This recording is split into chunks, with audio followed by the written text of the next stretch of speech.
جناب امین الحق صاحب، federal minister information technology, قابل احترام وفاقی وزراء جناب ڈاکٹر خالد مقبول صدیقی صاحب، سندھ حکومت کے صوبائی وزراء، میئر کراچی مرتضی وہاب صاحب، پاکستان کے مایہ ناز بینکرز اور اس ہال میں موجود انتہائی قابل اور ذہین طلباء و طالبات اور ہمارے کراچی کے دوست ممالک سے تعلق رکھنے والے کونسل جنرلز، چانسلرز، پروفیسرز، خواتین و حضرات، السلام علیکم۔ آج مجھے یہاں پر حاضر ہو کر بہت خوشی ہوئی ہے کہ ابھی آپ نے سنا جناب مراد علی شاہ صاحب نے، جو کہ ایک جوان سال وزیر اعلیٰ ہیں، وہ صوبہ سندھ میں انہی خطوط پر لیپ ٹاپس اور دوسرے جو ترقیاتی وسائل مہیا کرنے کے لیے انہوں نے آپ کو بڑی اختصار کے ساتھ بتایا، اور مجھے بہت خوشی ہوئی کہ وہ اس معاملے میں الحمدللہ اپنی طرف سے اور اپنی ٹیم کی طرف سے بڑی محنت کر رہے ہیں۔ اور اسی طریقے سے گورنر سندھ جناب کامران تصوری صاحب نے گورنر ہاؤس میں جو نوجوانوں کے لیے ان کی ٹریننگ کے لیے، ان کے کورسز کے لیے جو انہوں نے یہاں پر ایک شاندار پروگرام کا انعقاد کیا ہے، وہ یقیناً وہ بھی لائق تحسین ہیں، اور میں شاہ صاحب کو بھی اور آپ کو مبارکباد پیش کرتا ہوں، اور میں سمجھتا ہوں کہ یہی وہ طریقہ ہے قوموں کو آگے بڑھانے کے لیے۔ آج کے اس محفل کے حوالے سے میں اپنی بات آگے بڑھانے سے پہلے جناب امین الحق صاحب کو ان کا شکریہ ادا کرتا ہوں کہ انہوں نے اپنی وزارت میں بہت محنت سے اس پروگرام کو آگے بڑھایا ہے، اور شذا خواجہ صاحبہ کو، اس بچی نے بڑی محنت کی ہے، میں ان کو بھی ان کا شکریہ ادا کرنا چاہتا ہوں۔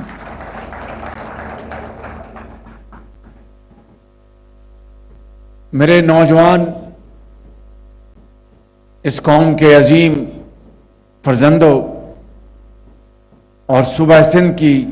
ابھی میں جب ہم لیپ ٹاپس دے رہے تھے تو میں نے اکثر بچوں سے پوچھا کہ آپ کا تعلق کہاں سے ہے، تو اکثریت نے بتایا کہ ان کا تعلق کوئی لاڑکانہ بتا رہا تھا، کوئی سجاول بتا رہا تھا، کوئی کراچی بتا رہا تھا۔ تو میں سمجھتا ہوں کہ یہ ہے وہ طریقہ کہ ہم اس ملک کے طول و عرض میں